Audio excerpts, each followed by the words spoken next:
వినపడుతుందండి, చెప్పండి. సరే, ఎక్స్పెక్ట్ చేశారా ఇది అసలు ఈ పరిణామం విజయసాయి రెడ్డి వైఎస్ఆర్ కాంగ్రెస్ పార్టీని వీడే అవకాశం ఉంటుందని మీరు ఎప్పుడన్నా? అంటే ఎక్స్పెక్ట్ చేయలేదు, ఎందుకంటే చాలా దగ్గర, చాలా ఇంపార్టెంట్ లీడరు, చాలా కీ రోల్ ప్లే చేశాడు. పార్టీ అధికారం రాకముందు నుంచి 2016 నుంచి ఆయన కీ రోల్ ప్లే చేశాడు. సో అది రాజకీయంలో ఓట్లు వస్తాయి లేదు కానీ మంచి స్ట్రాటజిస్ట్, కష్టపడ్డాడు. పార్టీకి అన్నీ ఉన్నాయి కదా, అందరికి తెలిసిన విషయమే కదా, దాదాపు 8 సంవత్సరాలు. సో ఇది కొంచెం షాక్ గా ఉన్నది అందరికి. సడన్ గా వచ్చింది ఏంటి రెసిగ్నేషన్, కారణాలు ఏంటో మన తెలుస్తాయి. But it is a big surprise, విశేషమైన సర్ప్రైజ్ అది పాలిటిక్స్ లో. ఏంటి నెక్స్ట్ స్టెప్ అంటే ఎందుకు అనుకుంటున్నారు సార్? అంటే మీకున్న పరిజ్ఞానం, మీకున్న ఎక్స్పీరియన్స్తో అసలు ఎందుకు తప్పుకుని ఉండొచ్చు అనుకుంటున్నారండి? అంటే ఆయనకి ఇప్పుడు పాలిటిక్స్ లో ఎలాగో ఇంకో 2-3 years టర్మ్ ఉన్నది, అది అయిపోవటం చూసుకోవాలా. ఇప్పుడు రెసిగ్నేషన్ ఇస్తారు, ఏమన్నా ఫ్యూచర్ నాకేం పాలిటిక్స్, నేనేం పార్టీ జాయిన్ అవ్వట్లేదు అన్నాడు.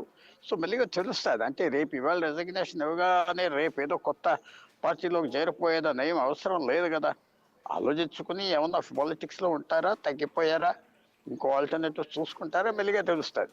కానీ అందరికీ ఇది కొంచెం సర్ప్రైజ్ గా ఉన్నది న్యాచురల్ గా, ఎందుకంటే ఆయన ఒక key leader, important leader, Jaganmohan Reddy గారికి పెద్ద అడ్వైజరు, నేషనల్ పాలిటిక్స్ లో బాగా కనపడే వ్యక్తి, కన్స్పిక్యూస్ వ్యక్తి. ఢిల్లీలో వైఎస్ఆర్సీపీ తరఫున 2016-17 నుంచి.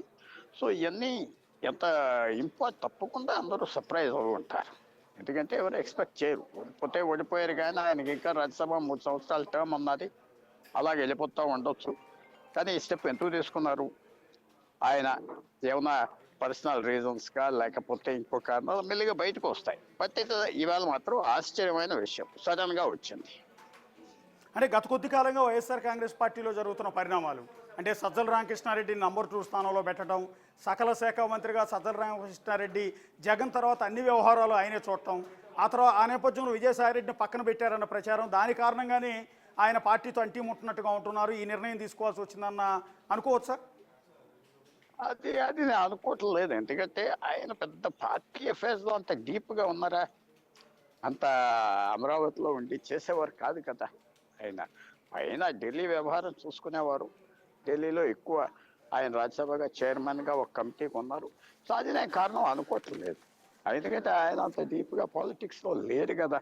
దగ్గరగా ఉండుంటే ఉండొచ్చు జగన్ గారికి, కానీ డీప్ గా రోజు విషయాలు, పాలిటీషియన్స్, రాష్ట్రం అంతా డీల్ చేయటం సజ్జల్ గారి లాగా అదేం లేదు కదా ఆయన. అందువల్ల దాంట్లో క్లాష్ ఎందుకు వస్తుంది? ఢిల్లీ పాలిటిక్స్, ఢిల్లీ వ్యవహారం చూసేవాడు ఆయన, అంతవరకు మనకు అర్థం అవ్వేది.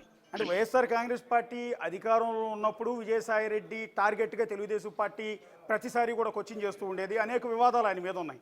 పార్టీ ఓడిపోయిన తర్వాత కూడా జగన్మోహన్ రెడ్డి కంటే కూడా ఎక్కువ విజయసాయి రెడ్డి మీద అలిగేషన్స్ వచ్చాయి. ఫర్ ఎగ్జాంపుల్ కాకినాడ పోర్టు ఉంది, కాకినాడ పోర్టుని విజయసాయి రెడ్డే బెదిరించి ఆయన కేవీ రావు గారి దగ్గర నుంచి షేర్లన్నింటినీ కూడా అరబిందో వాళ్ళకి బదలాయించారు. ఇందులో కుట్రంతా కూడా విజయసాయి రెడ్డి అన్న అలిగేషన్ రీసెంట్గా వచ్చింది, ఆయన మీద కేసు కూడా ఫైల్ అయింది. అట్లాగే ఆ హీరోయిన్ జత్వానీ కేసులో కూడా బహుశా వీళ్ళ మీద కేసులు ఫైల్ అయినట్టున్నాయి. ఇక రీసెంట్గా ఒక ఎండోమెంట్ కమిషనర్తో, ఒక మహిళతో ఆయనకి ఏదో సంబంధాలు ఉంటే రకరకాల రచ్చంతా కూడా జరిగింది. అందులో నిజాలు ఏమున్నాయో తెలియదు, కానీ వరుస అలిగేషన్స్ కూడా ఇందుకు రాజకీయాల నుంచి తప్పుకోవడం కారణం అనుకోవచ్చా? అది మన తెలుగు రాష్ట్రాల్లో ఇది కొత్త. రాజకీయ నాయకులు ఒకళ్ళ మీద ఒకళ్ళు ఎలాంటి కేసులు పెట్టుకుంటున్నారు, ఎలా తిట్టుకుంటున్నారు కొత్త కాదు కదా. అందరూ ఈ 2014 నుంచి టూ మచ్ అయిపోయింది కదా 2 తెలుగు రాష్ట్రాల్లో. తెలంగాణ ఏంటి, ఆంధ్ర ఏంటి, అన్ని రకాల అలిగేషన్స్, తిట్టుకోవటం ఓపెన్ గా చేస్తున్నారు కదా. మరి ఎటు చేస్తున్నారు? చిన్న రాష్ట్రాలు అయిపోయినాయి అని కాంపిటీషన్ పెరిగిన. సో దాని గురించి పెద్ద నేను ఆలోచించట్లేదు. ఆయన రిజైన్ చేశారు 9-10 సంవత్సరాలు రాజ్యసభ తర్వాత, ఇంకా టర్మ్ ఉన్నది. ఇది ఒక పెద్ద నిర్ణయం, తప్పకుండా పెద్ద నిర్ణయం, చిన్న నిర్ణయం కాదు. అలా సైలెంట్గా కూర్చుంటే రాజ్యసభలో 3 సంవత్సరాలు కూర్చోవచ్చు, అది కూర్చోలేదు. సో ఈ ఒత్తిడికా, లేకపోతే ఆయనకు తీసుకొచ్చా, లేకపోతే నేను రాజకీయం నుంచి దూరంగా ఉంటా అన్నట్టుగా ఉన్నట్టుగా ఆయనకి ఆ ఛాన్స్ ఇవ్వాలి, ఎక్స్ప్లెయిన్ చేసుకోవడానికి ఆయనకి ఆ ఛాన్స్ ఇవ్వాలి కదా. ఎన్నో ఊహలు, 1,00,000 ఊహలు మనం చెప్పొచ్చు, నేను 20-30 ఊహలు చెప్పొచ్చు, ఊహ అవుతాయి. అవును, 20 reasons చెప్పొచ్చు, 1, 2, 3, 4, 5, 6 చెప్పొచ్చు. ఎస్ సార్, అవి ఊహలు అవుతాయి. ఊహలు మరి బేసెస్ ఉండాలి కదా, దాని కొద్దిగా బేసెస్ ఉండాలి కదా. ఏదో కరెక్ట్ కాదు మనం డిస్కస్ చేసే టైంలో. అది ఇంకా ఫ్యాక్ట్స్ కొన్ని బయటికి రావాలి. ఎస్, మీరు అన్నట్టుగా రెసిగ్నేషన్ చాలా పెద్ద షాక్ ఇది. ఎందుకంటే ఆయన ఒక కీ లీడర్ వైఎస్ఆర్సీపీకి. ఎందుకు రిజైన్ చేశారు టర్మ్ ఉండగా? ఆ ప్రశ్న అందరూ ఆలోచిస్తారు. కానీ ఆంధ్రప్రదేశ్ తెలంగాణలో ఎక్కువ ఒకళ్ళ మీద ఒకళ్ళు ఈ కేసులు, తిట్టుకోటాలు, వైలెన్స్ భారతదేశంలో ఎక్కడా లేదు ఇలాగా. అలా తయారైపోయింది మీరు ఏ రాష్ట్రం చూసుకున్నా. సో దానికి నేను పెద్ద ఇంపార్టెన్స్ ఇవ్వట్లేదు. ఏదో పెట్టారు, అది ఇలా చేశారు అంటే మరి పెట్టారు, తీసేస్తారు కూడా కదా అవసరం వస్తే.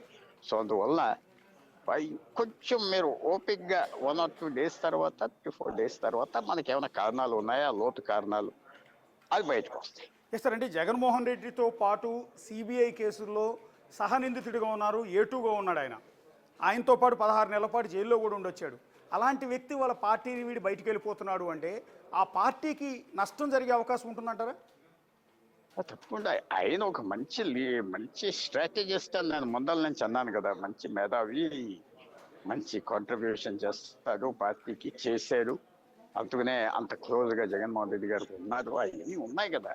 ఆయన మీద కూడా తెలుగుదేశం టార్గెట్ చేశారంటే ఈయన ఇంపార్టెన్స్, ఈయన కీ రోల్ తెలిసి. అంటే ఈయన పార్టీ రోల్ రోజు విషయాలు కాదు, ఓవరాల్గా ఢిల్లీ సంబంధాలు అలాంటివి చూసేవారు కదా ఆయన. ఢిల్లీకి పార్లమెంటరీ పార్టీ లీడర్గా ఉన్నాడు. సో తప్పకుండా పార్టీకి నష్టమే కదా. ఒక లీడర్ వెళ్ళిపోతే ఎందుకు వెళ్ళిపోయాడు అనుకుంటారు. అందువల్ల అది మనం ఆలోచించాలి. Yes sir, thank you Pullarao గారు.